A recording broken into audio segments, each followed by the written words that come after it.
నమస్తే vision news కు స్వాగతం. ఈనాటి వార్తలు. ఎన్నికల విధులను నిర్వహించే ప్రిసైడింగ్ అధికారులు, సహాయ ప్రిసైడింగ్ అధికారులు, ఇతర పోలింగ్ సిబ్బంది అంతా పోస్టల్ బ్యాలెట్ ద్వారా తమ ఓటు హక్కును తప్పక వినియోగించుకోవాలని కలెక్టర్, జిల్లా ఎన్నికల అధికారి సుమిత్ కుమార్ సోమవారం ఒక ప్రకటనలో తెలిపారు. సంబంధిత సిబ్బంది వెంటనే ఫారం 12 ద్వారా దరఖాస్తు చేసుకోవాలని సూచించారు. ఎన్నికల ప్రక్రియలో పాల్గొనే సెక్టార్ అధికారులు, రవాణా సిబ్బంది, డ్రైవర్లు, వీడియోగ్రాఫర్లు తదితర సిబ్బంది కూడా పోస్టల్ బ్యాలెట్ సదుపాయాన్ని వినియోగించుకోవాలని అన్నారు. ఎన్నికల కమిషన్ ఆదేశాల మేరకు పోస్టల్, రైల్వే, పోలీస్ తదితర 33 అత్యవసర సేవల విభాగాల సిబ్బంది కూడా పోస్ట్ బ్యాలెట్ సౌకర్యాన్ని కల్పించేందుకు చర్యలు తీసుకోవడం జరిగిందని అన్నారు.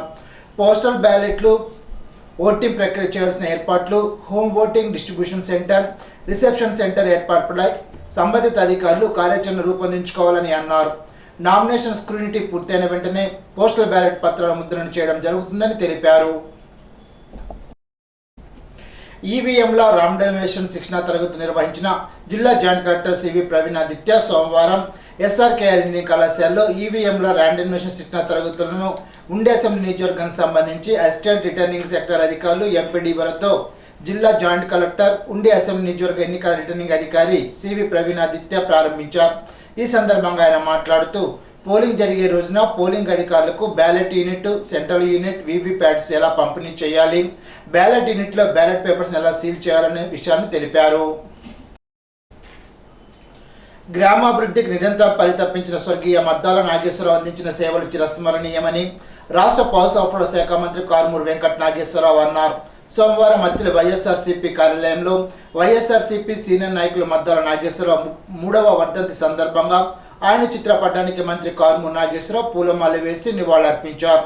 ఈ సందర్భంగా మంత్రి కారుమూరి మాట్లాడుతూ మద్దాల నాగేశ్వరరావు తన రాజకీయ అభివృద్ధిలో ముఖ్య భూమిక పోషించారని తెలిపారు.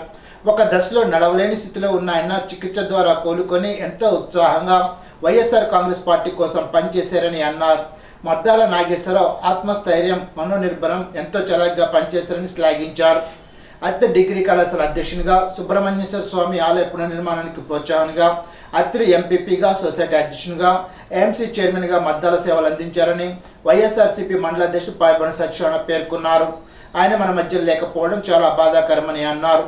కార్యక్రమంలో అత్తిల ఏఎంసీ చైర్మన్ బుద్ధరాతి బన్నీ ప్రసాద్, మహమ్మద్ అబీబుద్దీన్, గంట విజేత నాగరాజు, మద్దాల శ్రీనివాస్, కూనప్రెడ్డి జయరాజు, కందుల సత్యనారాయణ, పెన్మెచ్చ రామరాజు, గారపాటి నాగరాజు, రాంబా సూరిబాబు, మద్దాల రమణ, రామిశెట్టి రాము, ఆకుల చిన్నబాబు, కంకటాల సతీష్, సబ్బిత్ రాజేష్, చిటికెన వెంకట్రావు, ఎడ్లపల్లి మణికుమార్, కసగాని అబ్బులు, రావూరి సత్యనారాయణ, ఆకుల పండుస్వామి తదితరులు పాల్గొన్నారు. క్రైస్తవ సంఘాల అభ్యున్నతికి వైఎస్ఆర్సీపీ ఎల్లప్పుడూ అండగా నిలుస్తుందని రాష్ట్ర పౌర సరఫరాల శాఖ మంత్రి కారుమూరి వెంకట నాగేశ్వరరావు చెప్పారు. సోమవారం అత్తిలి గాంధీనగర్లో గల ప్రార్థనా మందిరంలో పాస్టర్లతో నిర్వహించిన ఆత్మీయ సమ్మేళన కార్యక్రమానికి మంత్రి కారుమూరి హాజరయ్యారు. ఈ సందర్భంగా మంత్రి కారుమూరి నాగేశ్వరరావు మాట్లాడుతూ క్రైస్తవుల బరిల గ్రౌండ్ సమస్యలను పరిష్కరించేందుకు ప్రభుత్వం కృతనిశ్చయంతో ఉందని అన్నారు. గతంలో ఏ ప్రభుత్వం చేయని విధంగా సీఎం జగన్మోహన్ రెడ్డి పాస్టర్లకు ప్రతి నెల 5,000 రూపాయలు గౌరవవేతనం అందజేస్తున్నారని అన్నారు. నియోజకవర్గంలో చర్చిల అభివృద్ధికి తన వంతు సహాయ సహకారాలు అందించామని తెలిపారు. ఎన్నికల అనంతరం క్రైస్తవులు ఎదుర్కొంటున్న సమస్యలను పరిష్కరించేందుకు కృషి చేస్తానని మంత్రి పేర్కొన్నారు. అన్ని వర్గాల ప్రజలకు మేలు చేస్తున్న సీఎం జగన్మోహన్ రెడ్డిని రానున్న ఎన్నికల్లో మరలా సీఎం చేయడానికి మీ వంతు సహాయ సహకారాలు అందించాలని కోరారు. ఈ సందర్భంగా పాస్టర్లు మంత్రి కారుమూరి నాగేశ్వరరావు గెలుపొందాలని కోరుతూ ప్రత్యేక ప్రార్థనలు చేశారు. కార్యక్రమంలో వైఎస్ఆర్సీపీ మండలాధ్యక్షుడు పాయబోని సత్యనారాయణ, సర్పంచ్ గంట విజేత నాగరాజు, జిల్లా పాస్టర్ సంఘ కమిటీ సభ్యులు దేవరాజు, అత్తిలి మండల పాస్టర్ సంఘ అధ్యక్షులు బాబురావు, సెక్రటరీ శేఖర్ బాబు, శామ్యుల్, వేణు, వైస్ ప్రెసిడెంట్ బాల, కోశాధికారి తదితరులు పాల్గొన్నారు. సీఎం జగన్మోహన్ రెడ్డి గ్రామ సచివాలయ వ్యవస్థను తీసుకువచ్చి గాంధీజీ కళ్ళగున్న గ్రామ స్వరాజ్య స్థాపనలో సఫలీకృతులయ్యారని రాష్ట్ర పౌర సరఫరాల శాఖ మంత్రి కారుమూరి వెంకట నాగేశ్వరరావు అన్నారు. సోమవారం అత్తిలి మండలం పాలిలో వైఎస్ఆర్సీపీ నాయకులు, కార్యకర్తలతో మంత్రి ఆత్మీయ సమావేశాన్ని నిర్వహించారు. ఈ సందర్భంగా మంత్రి కారుమూరి నాగేశ్వరరావు మాట్లాడుతూ అర్హులందరికీ సంక్షేమం అందించిన జగన్ ప్రభుత్వం తరపున ప్రజలను ఓటు అడిగే హక్కు వైఎస్ఆర్సీపీ కార్యకర్తకు మాత్రమే ఉందని అన్నారు. ముఖ్యమంత్రి వైఎస్ జగన్మోహన్ రెడ్డి అందించిన సంక్షేమంతో ఆంధ్రప్రదేశ్లో పేదరిక శాతం తగ్గిందని ప్రజలకు గుర్తు చేయాలని సూచించారు. చంద్రబాబు హయాంలో 16వ స్థానంలో ఉండే విద్యారంగం దేశవ్యాప్తంగా నేడు 1వ స్థానానికి చేరిందని అన్నారు. ప్రజలందరికీ సంక్షేమం, అభివృద్ధిపై అవగాహన కల్పించి ఫ్యాన్ గుర్తుపై ఓటేసే విధంగా కార్యకర్తలు కృషి చేయాలని కోరారు. రాష్ట్ర వ్యాప్తంగా అవ్వాతాతలు అక్క చెల్లెమ్మలకు 1వ తేదీన అందాల్సిన పింఛన్లు ప్రతిపక్ష నేత చంద్రబాబు కారణంగా ఇంటి గుమ్మంలోకి రాకుండా పోయాయని అన్నారు. అవ్వాతాతలపై చంద్రబాబు కక్ష కట్టారని, వాలంటీర్ వ్యవస్థను ఎన్నికల సమయంలో విధులకు హాజరు కాకుండా పిటిషన్ వేసి అడ్డుకున్నారని విమర్శించారు. టీడీపీకి ఓటేస్తే సంక్షేమానికి చరమగీత పాడి పెత్తందాలకు దోచిపెడతారని ప్రజలకు తెలియచెప్పాలని తెలిపారు.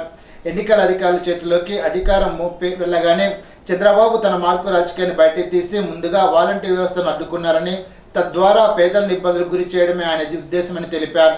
ముఖ్యమంత్రి వైఎస్ జగన్మోహన్ రెడ్డి ఈ 58 నెలల కాలంలో అర్హత ఉన్న ప్రతి ఒక్కరికి సంక్షేమాన్ని పింఛన్ అందజేసి పేదల పక్షపాతిగా పేరు పొందారని, చంద్రబాబు మాయమాటలు నమ్మే పరిస్థితిలో ప్రజలు లేరని అన్నారు. ఫ్యాన్ గుర్తుపై ఓట్లేసి అసెంబ్లీకి తనను, లోక్సభకు గూడూరు ఉమాబాలను గెలిపించాలని కోరారు. కార్యక్రమ అతిథులు ఏఎంసీ చైర్మన్ బుద్ధిరాజ్ బన్నీ ప్రసాద్, పైబడు సత్యనారాయణ, కేత గౌరీ పర్వతి, రఘురాం, నలిమిలి నాగమణి, శ్రీనివాస్ రెడ్డి, మహమ్మద్ అబీబుద్దీన్, బాలాజీ తదితరులు పాల్గొన్నారు. మండల పరిషత్ అధ్యక్ష పదవికి మక్కా సూర్యారావు, మండల పరిషత్ మొదటి ఉపాధ్యక్ష పదవికి దారం శిరీష రాజీనామా చేసినట్లు ఎంపీడీఓ సిహెచ్ శ్రీనివాస్ బాబు సోమవారం ఒక ప్రకటనలో తెలిపారు. ఈ నెల 26న ఉమ్మడి జిల్లా ప్రజా పరిషత్ ముఖ్య కార్యనిర్వాహకారి రాజీనామా సమర్పించి రాజీనామాను ఆమోదించారని తెలిపారు. ఎంపీపీ మొదటి వైస్ ఎంపీపీ పదవులకు వారు వ్యక్తిగత కారణాలతో రాజీనామా చేసినందున పంచాయతీరాజ్ చట్ట ప్రకారం మండల పరిషత్ ఇన్ఛార్జి అధ్యక్షులుగా 2వ వైస్ ఎంపీపీగా ఉన్న ఈడూరు ఎంపీటీసీ సభ్యుడు సుంకర్ నాగేశ్వరరావును నియమించడం జరిగిందని అన్నారు. ఇక నుండి ఇన్ఛార్జి ఎంపీపీగా సుంకర్ నాగేశ్వరరావు వ్యవహరిస్తారని తెలిపారు. భవన నిర్మాణ కార్మికుల సమస్యల పరిష్కారం కోసం సంఘటిత పోరాటం చేయడానికి కార్మికులు సిద్ధంగా ఉండాలని ఏఐటీఈసీ రాష్ట్ర ఉపాధ్యక్షుడు డి సోమసుందర్ పిలుపునిచ్చారు. అత్తిలి ఏరియా భవన నిర్మాణ కార్మిక సంఘ వార్షికోత్సవ సభలో ఆయన మాట్లాడారు. వార్షికోత్సవ సభ అత్తిలి భవన నిర్మాణ కార్మిక సంఘ కార్యాలయంలో సోమవారం నిర్వహించారు. సభకు ఏపీ భవన నిర్మాణ కార్మిక సంఘ రాష్ట్ర కార్యవర్గ సభ్యుడు వడ్డాది రామకృష్ణ అధ్యక్షత వహించారు. అతిథిగా పాల్గొన్న ఏఐటీసీ రాష్ట్ర ఉపాధ్యక్షుడు డి సోమసుందర్ మాట్లాడుతూ, రాష్ట్రంలో భవన నిర్మాణ రంగంపై ఆధారపడి 38 రకాల పనులకు చెందిన 50 లక్షల మంది కార్మికులు ఉపాధి పొందుతున్నారని, ప్రభుత్వ అస్తవ్యస్త విధానాల వల్ల వారి జీవన స్థితిగతులకు దుర్భరంగా ఉన్నాయని అన్నారు. కార్మికుల జీవితాన్ని దెబ్బతీసే విధంగా ప్రభుత్వ విధానాలు ఉన్నప్పుడు కార్మిక సంఘం తప్పనిసరిగా మాట్లాడాల్సి ఉంటుందని అన్నారు. సభాధ్యక్షుడు వడ్డాది రామకృష్ణ మాట్లాడుతూ, వెల్ఫేర్ బోర్డు పథకాల అమలు కోసం కార్మిక చట్టం చుట్టూ ఎంతగా తిరిగినా పని జరగలేదని, ఫలితంగా అత్తిలి ఏరియాలో చాలా మంది భవన నిర్మాణ కార్మికులకు లబ్ధి చేకూరలేదని అన్నారు. పలువురు సభ్యులు మాట్లాడుతూ, కరోనా రోజుల్లో కార్మికులను ఆదుకోవడానికి ప్రభుత్వం ముందుకు రాలేదని, వెల్ఫేర్ బోర్డులో తమ క్లెయిమ్లు పరిష్కారం కాలేదని ఆవేదన వ్యక్తం చేశారు. అత్తిలి ఏరియా భవన నిర్మాణ కార్మిక సంఘ అధ్యక్షునిగా పోతురాజు, ఉపాధ్యక్షునిగా వెంకటేశ్వర్లు, కార్యదర్శిగా వడ్డాది రామకృష్ణ గంగాధర్రావు, సహాయ కార్యదర్శిగా దామశెట్టి రామకృష్ణ, కోశాధికారిగా పువ్వల శ్రీను, కార్యవర్గ సభ్యులుగా నాని శ్రీను, సాయిబ్ శ్రీను, నారాయణ, పేకెటి శ్రీను, త్రిమూర్తులు తదితరులు ఎన్నికయ్యారు. భవన నిర్మాణ కార్మికులకి వృత్తికి ఒక గౌరవం ఉండాలి కదా. నువ్వు చక్కగా అందంగా నిర్మిస్తున్నావు కదా, నీ చేతిలో పని ఉంది కదా, నీ పనికి ఒక నైపుణ్యం ఉంది కదా, నీ నైపుణ్యానికి గౌరవం ఉండాలా వద్దా, నీ వృత్తికి గుర్తింపు ఉండాలా వద్దా. యూనియన్ మొట్టమొదటి చేసిన పని ఏంటంటే కార్మికులకి వృత్తికి నైపుణ్యానికి గౌరవం తీసుకొచ్చింది యూనియన్. రేట్లు నిర్ణయించుకునే అధికారం సంపాదించుకున్నాం. ఎవరిష్టం యజమాని ఇష్టం వచ్చినట్టు ఇస్తాను కుదరదు. మనకి యూనియన్ పెట్టిన రేట్లు ఉంటాయి. మీ బోర్డులో చూశాను రేట్ ఎంత అనేది అక్కడ రాసి ఉంటుంది. ఆ ప్రకారం మీరు పని చేసుకోవాలి. లేదు గవర్నమెంట్ కూడా చట్టం ఉంది. గవర్నమెంట్ చట్టంలో కూడా కార్పెంటర్కి ఎంత ఉండాలి, ఎలక్ట్రీషియన్కి ఎంత ఉండాలి, ప్లంబర్కి ఎంత ఉండాలి, పెయింటర్కి ఎంత ఉండాలి, మేసన్కి ఎంత ఉండాలి, మేసనరీ వర్కర్కి ఎంత ఉండాలి, ఇవన్నీ కూడా గవర్నమెంట్ నోటిఫికేషన్లో వస్తాయి. అయ్యేలా వస్తాయి.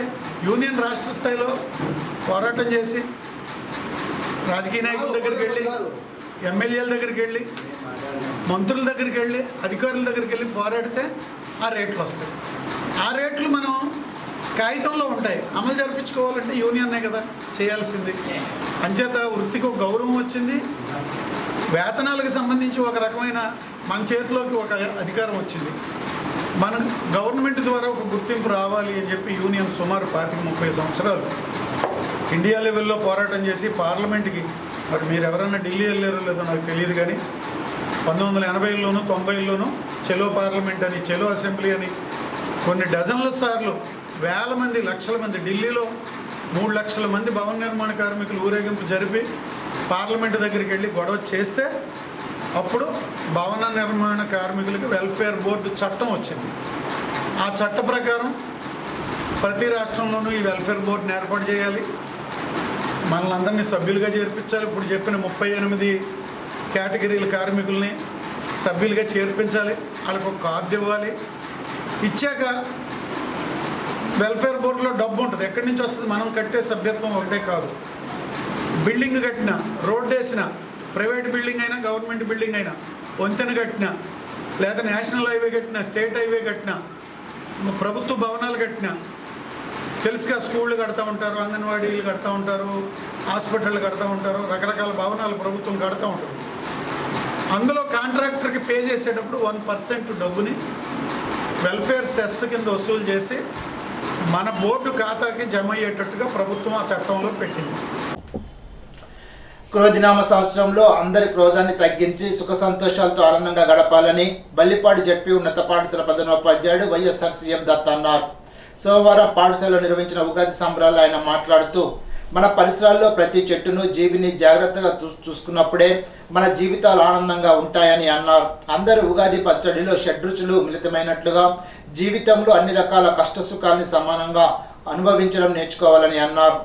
ఉపాధ్యాయులు శ్రీనివాసరావు, బాలసుబ్రహ్మణ్యం, కృష్ణారెడ్డి, బలరాం విద్యార్థులకు ఉగాది పండుగ విశిష్టతను వివరించారు. ఉగాది సంబరాల్లో భాగంగా ఉగాది విశిష్ట సేవా పురస్కారాలను తెలుగు ఉపాధ్యాయుడు ఆత్మలింగం, సాంఘిక శాస్త్ర ఉపాధ్యాయుడు శ్రీనివాసరావులకు అందించి సన్మానించారు. విద్యార్థులందరికీ ఉగాది పచ్చడిని పంపిణీ చేశారు. కార్యక్రమంలో ఉపాధ్యాయులు, విద్యార్థులు పాల్గొన్నారు. రాష్ట్ర పౌర సరఫరాల శాఖ మంత్రి కారుమూరి వెంకట నాగేశ్వరరావు తణుకులోని కోయాక్సిల్ రోడ్ల గల 28, 29, 30 వార్డుల కార్యకర్తలతో ఆత్మీయ సమావేశాన్ని నిర్వహించారు. తాను ఎమ్మెల్యేగా మంత్రిగా చేసిన అభివృద్ధిని వివరించారు. 2024 ఎన్నికల్లో జగన్ ముఖ్యమంత్రి కావాల్సిన ఆవశ్యకత ఎంతైనా ఉందని అన్నారు. ప్రతిపక్షాలు చేసిన దుష్ప్రచారాన్ని కార్యకర్తలు తిప్పుకొట్టాలని అన్నారు. పట్టణ వైసీపీ అధ్యక్షుడు మంగిన సూర్య, ఎంసీ మాజీ చైర్మన్ చుట్టూ శ్రీ వెంకట సుబ్బారావు తదితరులు పాల్గొన్నారు.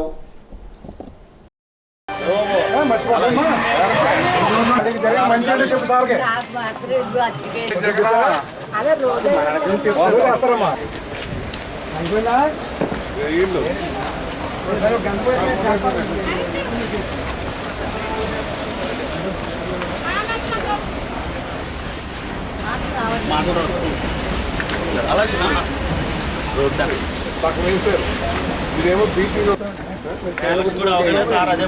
రోడ్డు కూడా శాంక్షన్ అయిపోయింది. ఎలక్షన్ మరుసటి ఈ రోడ్డు కూడా అయ్యింది. మనిషికి 2 రోడ్లు ఉంటాయి.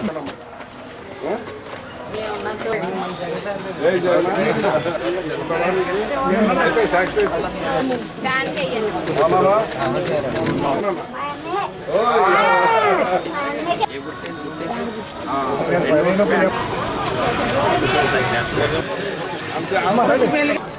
ఎవరికెళ్తా రండి, అందరూ రండి.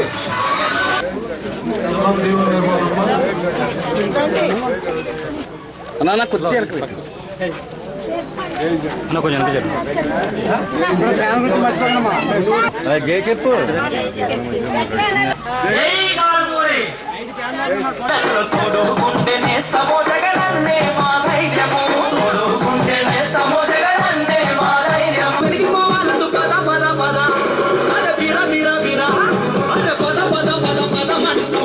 రావాలి జగన్, కావాలి జగన్.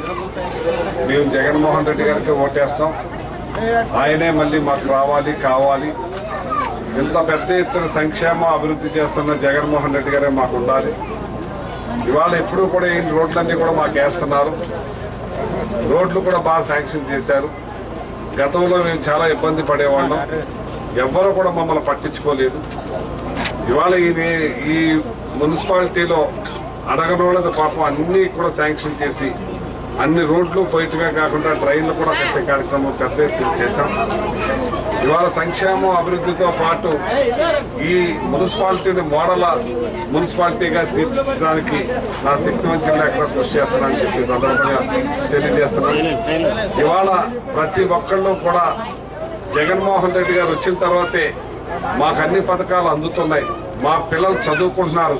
మాకు ఆరోగ్య సురక్ష మనిషికి 25 లక్షల రూపాయలు కార్డు కూడా ఇచ్చారు. మాకు అన్ని రకాలుగా టెస్టులు చేస్తున్నారు, మందులు ఇస్తున్నారు. ఆరోగ్యశ్రీలో ఆపరేషన్లు చేస్తున్నారు. మాకు అలాగే ఇవాళ రేషన్లో కూడా అన్ని రకాలు మాకు ఇచ్చే కార్యక్రమం చేస్తున్నారు. ఏ విషయంలోనూ కూడా మాకు అన్ని రకాలుగా మాకు ఆదుకుంటున్నారు. ఇటువంటి ముఖ్యమంత్రి గతంలో ఎన్నడూ లేడు. పిల్లల్ని బాగా చదివిస్తున్నారు, ఇంగ్లీష్ మీడియం తీసుకొచ్చారు. ఇంతకన్నా మాకేం కావాలి? మా బిడ్డల చదువు చూస్తున్నారు, మా ఆరోగ్యం చూస్తున్నారు, మాకు ఫుడ్ పరంగా అన్ని రకాలుగా సహాయం చేస్తున్నారు. మాకు ఫైనాన్షియల్గా కూడా మేము గతంలో చాలా పేదరికంలో ఉండేది, పేదరికం తగ్గింది. ఇప్పుడు మా చేతిలో డబ్బులు ఉండేలా చేస్తున్న జగన్మోహన్ రెడ్డి గారే మళ్ళీ రావాలి, కావాలి. ప్రతి ఒక్కళ్ళు కూడా ఆయనే ఉండాలి. మా 2 ఓట్లు కూడా ఫ్యాన్ గుర్తుకే మేము వేస్తాం. ఎంపీకి ఫ్యాన్ గుర్తుకేస్తాం, ఎమ్మెల్యేకి ఫ్యాన్ గుర్తుకేస్తాం. 2 ఓట్లు కూడా ఫ్యాన్ గుర్తుకేసి గెలిపిస్తామని చెప్పి తెలియజేస్తున్నాను. ఏదైతే మల్లికార్జున వాళ్ళు ఉన్నారో ఇంతకుముందు ఎన్నడూ కూడా వాళ్ళు పట్టించుకున్న పాపం లేదు. ఇవాళ వాళ్ళందరికీ కూడా ఇళ్ల స్థలాలు ఇచ్చే కార్యక్రమం చేశామంటే ఇది చరిత్ర. జగన్మోహన్ రెడ్డి గారు 31 లక్ష ఈ రాష్ట్రంలో ఇళ్ల పట్టాలు ఇచ్చారు. చంద్రబాబు నాయుడు 3 సార్లు ముఖ్యమంత్రి చేసి సెంటు భూమి కూడా కొనలేదు, ఎవరికి కూడా పట్టా ఇవ్వలేదు. అటువంటి దుర్మార్గంగా పరిపాలన చేశాడు. దోచుకో పంచుకో ఇష్టానుసారంగా తినేశారు, గాజి కింద పంది కొప్పిల్లాగా. ఇవాళ రూపాయి జాగ్రత్త చేసి ఈ జగన్మోహన్ రెడ్డి గారు మాకు ఇంత పెద్ద ఎత్తున అన్ని రకాలుగా ఆదుకుంటున్న జగన్మోహన్ రెడ్డి చల్లగా ఉండాలి, ఆయన కోసమే మేము ఎదురు చూస్తున్నామని చెప్పి ప్రతి ఒక్కళ్ళు కూడా చెప్పడం జరిగిందని చెప్పి సందర్భంగా తెలియజేస్తున్నాం. ఈ నెల 10వ తేదీన తణుకు రేంద్ర సెంటర్లో తెలుగుదేశం జాతీయ అధ్యక్షుడు చంద్రబాబు, జనసేన అధ్యక్షుడు పవన్ కళ్యాణ్ సంయుక్తంగా ప్రజాగళం బహిరంగ సభ నిర్వహిస్తారని తణుకు మాజీ శాసనసభ్యులు టీడీపీ, జనసేన, బీజేపీ కూటమి ఉమ్మడి అభ్యర్థి ఆర్మూర్ రాధాకృష్ణ వెల్లడించారు. ఈ బహిరంగ సభలో పాల్గొని విజయవంతం చేయాలని ఆయన పిలుపునిచ్చారు. కూటమి తరపున నిర్వహిస్తున్న ఈ భారీ కార్యక్రమం ఏర్పాట్ల కోసం సన్నాహాలు ప్రారంభించారు. చంద్రబాబు, పవన్ కళ్యాణ్ బహిరంగ సభను విజయవంతం చేసేందుకు చేయాల్సిన ఏర్పాట్ల మీద టీడీపీ, జనసేన, బీజేపీ సమన్వయ కమిటీ ఆర్మూర్ రాధాకృష్ణ అధ్యక్షున సమావేశమై చర్చించారు.